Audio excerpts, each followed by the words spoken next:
Quran surat Al-An'am. Silahkan melihat ayat 117 dulu. A'udzubillahi minasyaitonirrajim. Bismillahirrahmanirrahim. Inna. Kalau ada kata-kata inna, itu berarti tekanan. Harus diperhatikan. Karena di situ ada kata-kata sesungguhnya. Baik. Kata-kata sesungguhnya berarti perlu perhatian. Ada tekanan. Dibacanya pun biasanya pakai intonasi. Sesungguhnya. Pakai intonasi. Jarang orang baca sesungguhnya. Sesungguhnya. Enggak. Sesungguhnya. Rabbaka. Tuhanmu. Huwa a'lamu mayyadillu an sabilih. Dialah yang lebih mengetahui tentang siapa orang yang sedang tersesat dan siapa orang yang sedang di jalannya. Kalimat yang indah ini sepertinya kita sedang terbebas dari Tuhan. Betul? Karena kalimat ini inna rabbaka huwa a'lamu mayyadillu an sabilih. Sesungguhnya hanya Tuhanmu yang tahu siapa yang sedang tersesat di jalannya dan siapa yang sedang berada di jalannya. Lalu seakan-akan kalimat ini kalimat miliknya Tuhan. Lalu kita kehilangan kesempatan untuk mengetahui kita sedang berada di mana. Begitu? Tidak. Tuhan bersamamu, lebih dekat kepadamu daripada urat lehermu. Jadi sebetulnya yang tahu siapa yang sedang tersesat dan yang tahu yang sedang berada di jalannya siapa? Dirimu sendiri, diri kita sendiri. Lalu kita membaca kalimat ini dengan bahasa yang letterlock saja, ya sudah saja. Saya berserah saja pada Tuhan, karena hanya Tuhan yang tahu apakah saya sedang berada dalam keadaan yang sesat atau sedang berada dalam jalannya. Lalu kita menjadi berangan-angan lagi. Udah deh, terserah Tuhan saja. Lalu kita pura-pura tidak tahu. Padahal Tuhan mengatakan di dalam Quran, innal insana lirabbihi lakanud wa innahu ala dzalika lasyahid. Sungguh manusia itu amat ingkar kepada Tuhannya. Dan ketika manusia ingkar pada Tuhannya, sebetulnya dia menyaksikan sendiri keingkarannya. Jadi sebetulnya kita saat ini tahu apakah kita berada dalam persimpangan jalannya atau sedang berada di jalannya? Tahu nggak kita? Tahu. Kalau kita tahu bahwa kita tidak sedang berada di jalannya, berada di persimpangannya, berarti kita sedang berada di jalan yang sesat. Kenapa kita membiarkan diri kita terus-menerus berada di situ? Dan kenapa kita tidak segera mengangkat diri kita saat ini juga masuk kepada Darussalam? Kenapa kita tidak segera dan membiarkan kita berlarut-larut di jalan itu? Subhanallah.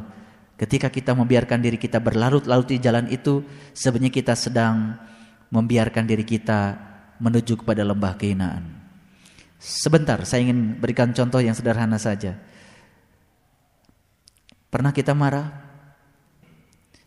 Ketika kita marah, langsung kita sadar bahwa kita sedang berada di persimpangan jalan, bukan di jalannya. Kemudian saat itu kita istighfar, ambil wudu. Kenapa saya harus berlama-lama marah? Karena marah sesungguhnya saya sedang membakar diri saya sendiri. Saya tidak mengizinkan diri saya untuk mengeluarkan amarah, apalagi kata-kata kotor. Saat itu juga kita angkat diri kita, lalu kita naik pada Darussalam. Pasti saat itu kita damai. Dan rasa marah hilang, kepala kita sesaat menjadi enteng. Tidak ada sakit kepala, tidak ada migrain, tidak ada pegal-pegal. Karena saat itu kita membebaskannya. Sederhana? Sederhana. Sesederhana itu Quran. Cuman kita kejauhan belajarnya. Kalau berbicara Darussalam, kejauhan mikirnya. Entar di sana. Kehilangan kesempatan untuk meraih Darussalam saat ini. Karena kita selalu berpikir besok, lusa. Tidak pernah memeluk kekinian. Sekarang kita peluk kekinian. Dan saya saat ini juga berada dalam Darussalam. Saya tahu ketika saya tidak berada di jalannya, dan saya tahu ketika saya berada di jalannya. Inilah ayat yang sangat luar biasa, mengajarkan kepada kita, inna rabbaka huwa a'lamu mayadilu an sabili wa huwa a'lamu bil muhtadin. Sesungguhnya Tuhanmu, dialah yang lebih mengetahui tentang orang-orang yang tersesat dari jalannya, dan dialah yang lebih mengetahui tentang orang-orang yang mendapatkan petunjuk. Kita berada dalam petunjuknya atau kita sedang di luar petunjuknya? Siapa yang tahu? Tuhan. Tapi Tuhan bersamamu dimanapun kamu berada, lebih dekat kepadamu daripada urat lehermu. Jadi sesungguhnya dirimu sangat tahu apakah dirimu sedang berada di jalannya atau tidak. Tidak usah ngaji jauh-jauh, ngaji saja ke dalam. Kenapa saya tidak damai? Pasti sedang berada di persimpangan. Kenapa saya marah? Pasti sedang berada di persimpangan. Kenapa saya tidak rela? Karena saya sedang berada di persimpangan. Kenapa saya tidak ikhlas? Karena sedang berada di persimpangan. Dan semua penyakit-penyakit itu bergulung-gulung, bercampur-campur dalam diri kita, menyebabkan kita galau. Lalu kita tidak berada dalam keadaan damai. Lalu kehilangan kesempatan untuk menjadi bahagia. Terasa? Oke. Sebetulnya kita sangat bertanggung jawab pada diri kita seutuhnya. Kalau diri kita adalah tanggung jawab diri kita, jangan pernah mengizinkan diri kita menjadi terhina. Karena kita mengizinkan segala sesuatu yang tidak pantas dimasukkan ke dalam diri kita, kita tampung dalam diri kita. Coba kita perhatikan. Ya, semesta ini dihuni lebih banyak orang-orang yang tidak damai dibandingkan dengan orang-orang yang damai. Orang damai tidak pernah reaktif, tetapi dia selalu responsif. Kalau ada sesuatu yang tidak enak, dia tidak buru-buru reaktif, tidak buru-buru marah, tidak buru-buru reaktif, tapi dia damai dulu. Karena dia lentur, karena dia lembut. Nah, orang yang reaktif biasanya karena apa? Dia kaku, dia kasar. Makanya pada kesempatan yang lalu saya berbicara tentang kelembutan. Ternyata hati yang keras dengan hati yang lembut beda sekali reaksinya. Orang yang hatinya keras, kaku, sombong, sesombong batu karang. Batu karang itu sombong, berdiri tegak, gagah. Tetapi ketika dihantam oleh air yang lembut, lama-kelamaan bolong. Maka ada yang namanya karang bolong. Siapa yang melubangi? Bukan pahat, bukan bom. Yang melubangi adalah air yang lembut terus menerus. Betul? Betul. Maka batu karang yang sombong itu sebetulnya adalah kekakuan kita. Betul? Dan kekakuan itu hanya bisa dikalahkan dengan kelembutan. Ketika kekakuan kita, kekerasan kita, kemudian kita melakukan tindakan yang kaku lagi, yang keras lagi, sebenarnya kita sedang membiarkan batu karang itu tambah berdiri dengan sombongnya. Dan suatu saat harus dilembutkan. Begitu karangnya dilobangi, namanya karang bolong. Betul? Begitu karangnya bolong, kelihatan. Makanya coba perhatikan di Bali, di Tanah Lot itu ada karang bolong, betul? Nah, itu sebenarnya karang bolong itu di sana punya arti yang sangat dalam. Karang bolong itu adalah aku yang harus dilobangi, aku yang harus ditembus, kesombongan yang harus ditembus. Ketika kesombongan ditembus dengan kelembutan, yang muncul adalah penglihatan kolbu kita terbuka. Nah, ketika penglihatan kolbu kita terbuka, tuh karangnya sudah bolong. Ya, kalau karangnya sudah bolong, kita udah siap menerima keberlimpahan. Keberlimpahan yang paling utama adalah rezeki rohaniah. Subhanallah. Baik, saya akan lanjutkan lagi. Lihat ayat 116. Mohon maaf kalau tadi saya mengatakan kebanyakan orang berada di persimpangan. Ini karena Allah yang mengatakan, bukan saya. Semoga kita tidak termasuk yang kebanyakan itu. Lihat ayat 116. Wa in tuti' aksara man fil ardi yudilluka an sabilillah. Dan jika kamu menuruti kebanyakan orang-orang yang di muka bumi ini, niscaya mereka akan menyesatkanmu dari jalan Allah. Ayo, kita hidup seperti kebanyakan orang. Ketika orang marah, kita marah. Ketika ke kampung kita diserang, kita menyerang. Itu hidup seperti kebanyakan orang. Dan sekarang fenomenanya sedang terjadi. Di mana-mana orang itu mudah tersinggung, mudah reaktif, mudah marah. Dan ketika marah rela untuk melampiaskan kemarahan.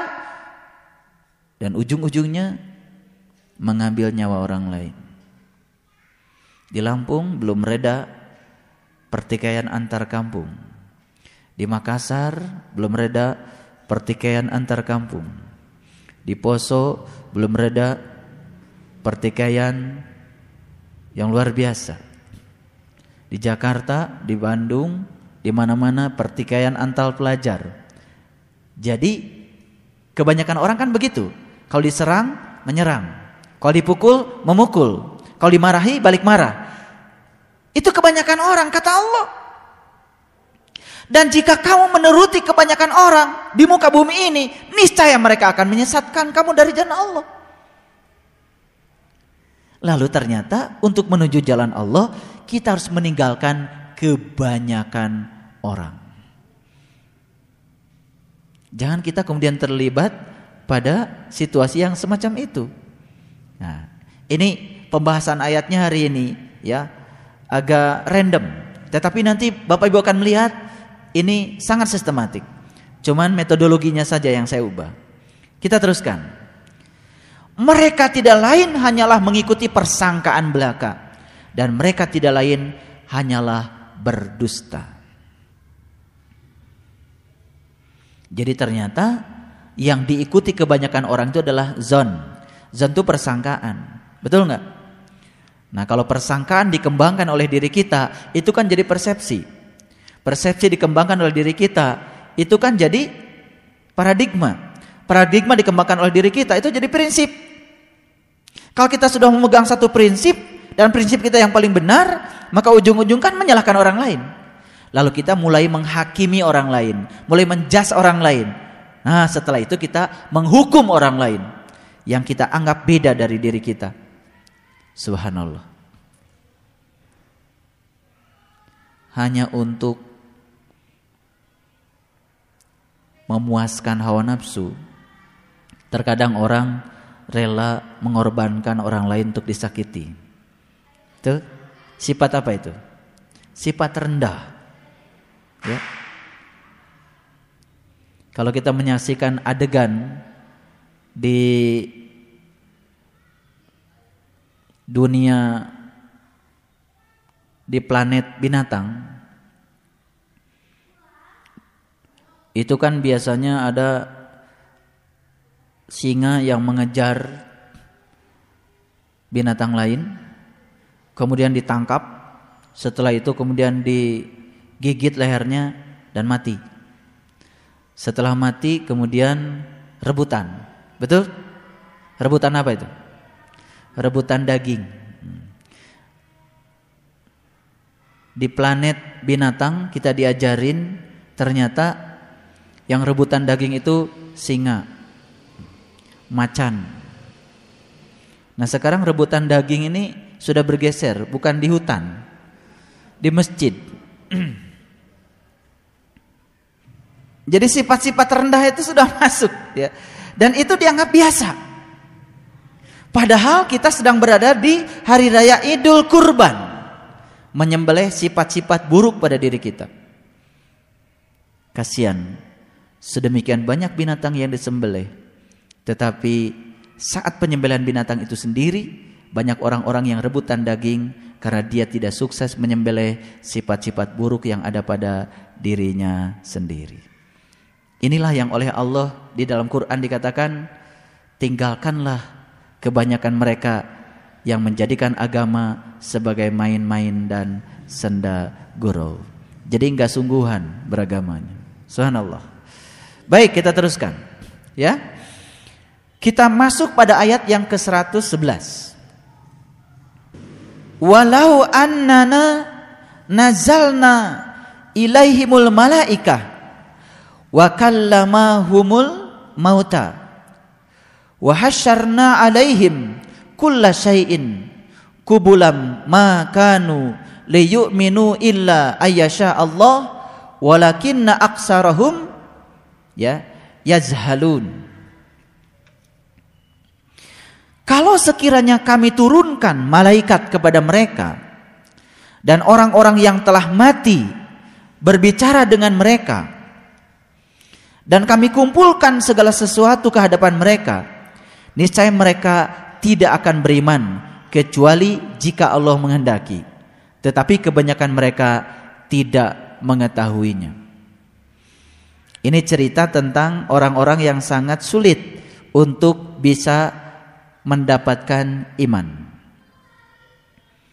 Wa kadzalika ja'alna likulli nabiyyin aduwan. Dan demikianlah kami jadikan bagi tiap-tiap nabi itu musuh. Kita sudah tahu bedanya nabi dan rasul. Kalau rasul adalah orang yang mendapatkan ilmu untuk disebarkan pada yang lain.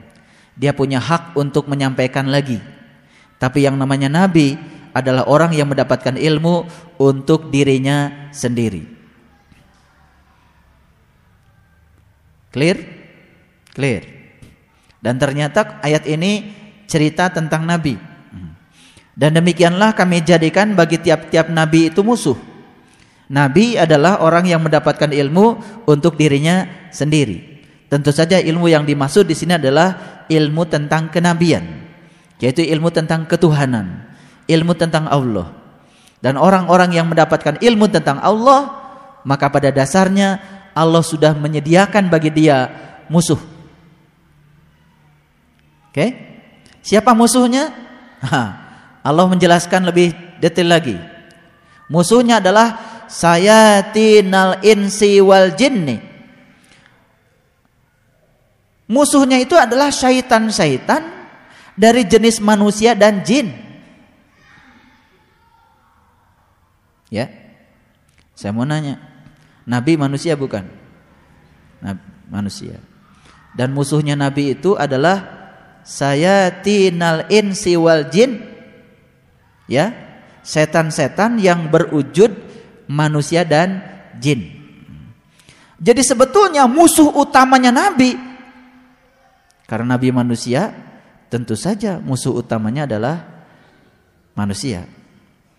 Betul? Manusia yang mana yang paling utama? Dirinya sendiri musuhnya. Betul enggak? Iya. Nah, kemudian di ayat ini ada pernyataan yang luar biasa. Ya, sebagian mereka membisikkan kepada sebagian yang lain perkataan-perkataan yang indah-indah untuk menipu. Oke? Kita suka ditipu bukan oleh orang lain saja. Kebanyakan kita ditipu oleh diri kita sendiri. Dan perkataan yang sering membuat kita tertipu adalah perkataan-perkataan yang indah, yang terbesik dari dalam diri kita sendiri. Nah, ketika kita tertipu oleh diri kita sendiri, sebenarnya kita sedang mengizinkan diri kita keluar dari apa? Dari Darussalam. Ketika kita keluar dari Darussalam, tempat kita kan pasti di luar tempat yang damai adalah tempat yang tidak damai. Jadi kalau manusia itu selalu dalam keadaan tidak damai, berarti tempat dia tinggal adalah tempat yang tidak damai. Itu saja. Makanya saya berani jamin dari pernyataan saya ini. Kalau kita lihat fakta, kebanyakan manusia berada di tempat yang damai atau yang tidak damai? Yang tidak damai. Gara-gara dia berada di tempat yang tidak damai, lalu dia pun tidak bisa membuat perdamaian. Itu. Nah, kita teruskan. Ya, jikalau Tuhanmu menghendaki, niscaya mereka tidak mengerjakannya, maka tinggalkanlah mereka dan apa yang mereka selalu adakan. Bapak Ibu, yang selalu diada-adakan oleh orang-orang yang tidak damai adalah keinginan. Betul nggak? Keinginan, betul nggak? Kalau keinginan itu biasanya melampaui yang ada. Ketika kita makan, di hadapan kita sudah ada yang kita siap makan, tapi masih ada keinginan yang lain yang belum diadakan dan harus diadakan, maka saat itu juga kita kehilangan kedamaian. Betul nggak? Sama seperti saya punya HP yang kayak gini. Ketika saya merasa HP punya saya ini ya HP yang kurang bagus, dan saya memikirkan yang tidak ada, saya kan kehilangan kesempatan untuk menikmati yang ada. Ketika kita senantiasa ingin selalu mengada-adakan berdasarkan keinginan kita yang tidak ada, sesungguhnya kita sedang menempatkan diri kita pada tempat yang salah, pada tempat yang tidak damai. Kemudian ayat berikutnya, dan agar. Nah, saya tidak setuju menerjemahkan ayat ini dengan hati kecil, karena ini ada kata-kata afidah. Afidah itu fuadah. Fuadah itu bagian dalam dari kolbu sebetulnya. Dan agar ya kolbu orang-orang yang tidak beriman kepada kehidupan akhirat cenderung kepada bisikan itu. Baik, apa maksudnya saya cerita ayat ini? Maksudnya adalah ketika kita masih terganggu oleh bisikan-bisikan yang kelihatannya indah, padahal itu membuat kita tidak damai, jadi sebetulnya kita masih belum seutuhnya sebagai orang yang beriman. Saya mau tanya sekarang, jujur saja, suka nggak kita mengikuti bisikan yang kelihatannya indah yang datang dari dalam diri kita? Suka. Dan ketika bisikan itu diikuti ternyata membuat kita tidak damai. Suka. Subhanallah. Sesungguhnya saat itu kita berada dalam keadaan tidak seutuhnya sebagai orang yang beriman. Jadi sebetulnya ya mungkin saja di antara kita tuh masih mancala putra, mancala putri. Iya, kadang iman, kadang kagak, kan gitu. Ya, tapi kan kalau dibilang sedang dalam keadaan tidak iman juga pasti marah. Tapi indikator yang menunjukkan dia sedang dalam keadaan tidak iman ada, cuman kita tidak menyadarinya, gitu. Makanya kita kan minta kepada Allah, ya. Di dalam doanya sholat witir itu kan, Allahumma inna nas'aluka imanan daiman.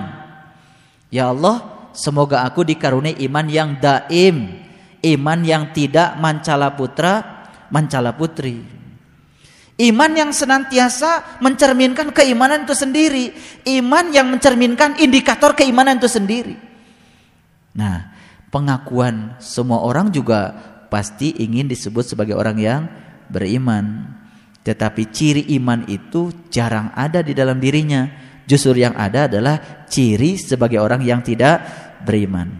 Ciri orang yang beriman itu pasti tentram batinnya, karena Allah mengatakan alladzina amanu wa tatmainu qulubuhum bi dzikrillah, ala bi dzikrillah tatmainul qulub. Dan sesungguhnya orang-orang yang beriman itu kolbunya senantiasa tentram karena dia bisa mengingat kepada Allah. Jadi kolbunya orang yang beriman itu tentram karena mengingat Allah. Ala bi dzikrillahi tatmainul qulub. Hanya dengan mengingat Allah kolbunya menjadi tentram. Nah, mengingat Allah itu bukan sekedar mengingat itu, tetapi juga mengingat yang lainnya, mengingat afalnya, mengingat sifatnya, ya kan? Ketika kita berada dalam satu situasi, sadar, oh, saya berada pada tempat dan waktu yang tepat untuk terjadinya situasi ini. Saya terima, ini bagian dari afalnya Allah untuk saya. Nah, ketika kita sadar sepenuhnya kalau di situ ada afalnya Allah, mengingat Allah bukan sekedar mengingatnya itu, tetapi mengingat afalnya juga, bahwa di belakang semua itu ada keberadaan Rabb al-Alamin, sang keberadaan itu Allah yang menjadikan peristiwa itu terjadi. Ketika terjadi karena itu kehendak Allah, sudah. Lalu sadar pada diri kita, ya Allah, Kau tempatkan aku di masalah ini karena Engkau tahu kalau aku bisa menyelesaikan masalah ini, sehingga tidak pernah lagi ya galau. Oh ya Allah, mani ageng-ageng teing masalah, tidak begitu lagi. Masalah itu mani kieu-kieu teing, tidak gitu lagi. Ketika kita sedang merontak seperti itu, kita sedang menjas Allah sebagai Tuhan yang tidak adil. Berarti kita tidak percaya kalau peristiwa itu terjadi karena saat itu kita berada pada tempat yang dan waktu yang tepat. Kalau kita percaya berada pada tempat dan waktu yang tepat, dan yang mentakdirkan adalah Allah untuk terjadi peristiwa itu, tidak merontak lagi. Yang ada adalah menerima seutuhnya. Itulah kerelaan. Dan kerelaan itulah yang mengantarkan kita pada Darussalam.